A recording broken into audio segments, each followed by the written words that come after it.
Doctor Premnath देवता ने grand Vitara गाड़ी खरीदा था। गाड़ी खरीदने के बाद में ही वो कुछ किलोमीटर चलने के बाद 21,000 किलोमीटर चलने के बाद में उससे समस्या आ गया, वो गाड़ी बंद हो जाती थी।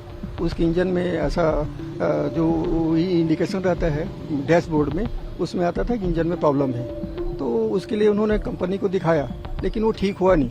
कंपनी का ये कहना था कि इसमें पेट्रोल खराब है, खराब पेट्रोल डालें, इस कारण से इसमें ऐसा इंडिकेशन आ रहा है, इंजन बंद हो रहा है।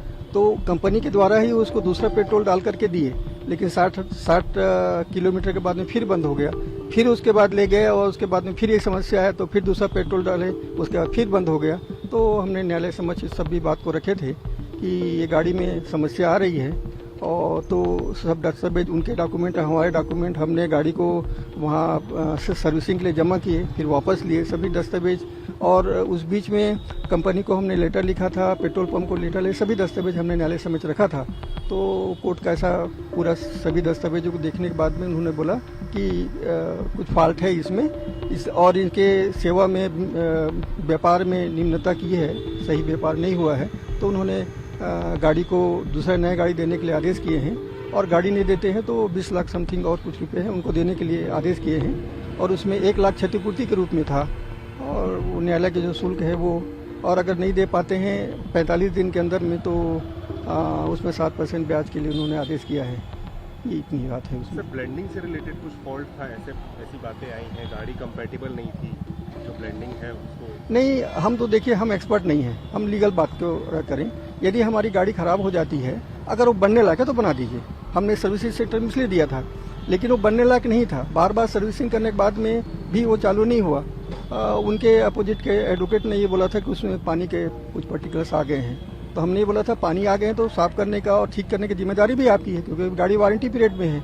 हमने आपको 20 लाख रुपया खर्चे किए इस गाड़ी में, लेकिन हमको उसका फायदा हुआ नहीं है, क्योंकि वो पैसे में डॉक्टर प्रेमनाथ देवता किडनी स्पेशलिस्ट हैं, वो डॉक्टर हैं। तो उनको आने जाने के लिए, अपने पेशेंट देखने के लिए आने जाने पड़ते हैं, दूसरे स्टेट में भी उनके काम है। लेकिन वो उनको जो सुविधा मिलनी चाहिए गाड़ी से, जिस नाम से उन्होंने लिया था, वो उसमें सफल नहीं हो पा रहे थे, गाड़ी में प्रॉब्लम आ रहा था।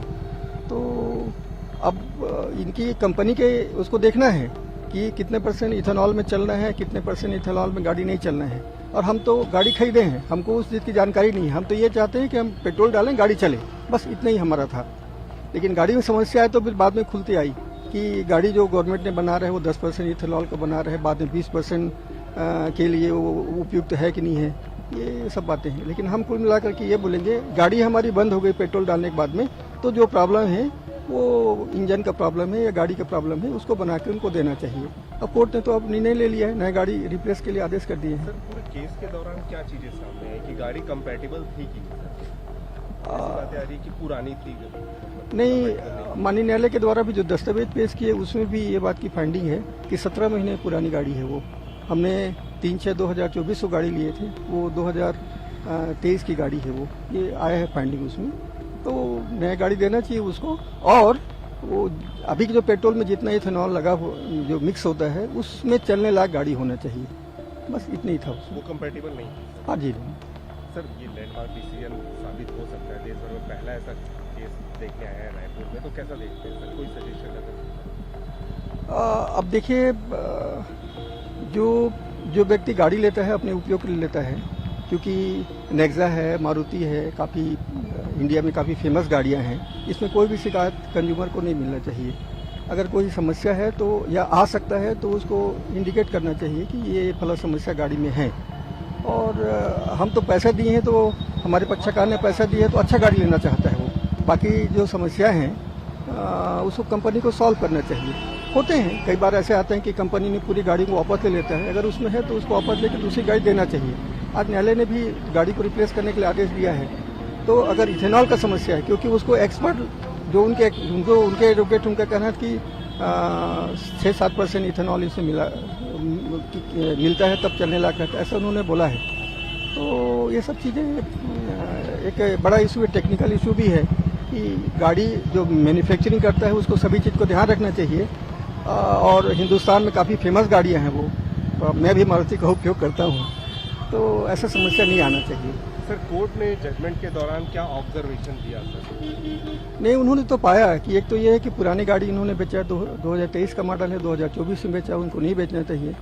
और उन्होंने जो 20% एथेनॉल के बारे में, चलने लायक गाड़ी के बारे में उन्होंने अपने आदेश में लिखा भी है कि अभी जो गाड़ी इनको दें वो 20% इथेनॉल में चलने लायक हो, ऐसा भी दिए हैं। तो कुल मिलाकर के इथेनॉल की मात्रा के संबंध में ही ज़्यादा इसमें आया, फोकस हुआ है वो। क्योंकि अगर 20% के, अभी जो पेट्रोल पंप में 20% मान लो मिल रहे हैं, उसमें हमारी गाड़ी चलनी चाहिए। देखिए सीधी सीधी बात है, यदि हम परचेस करते हैं तो हमारी गाड़ी चलनी चाहिए। कोई प्रॉब्लम आ गए तो कंपनी को बना के देना चाहिए, बस इतनी बात है उसमें। लेकिन इस केस में ऐसा हुआ नहीं।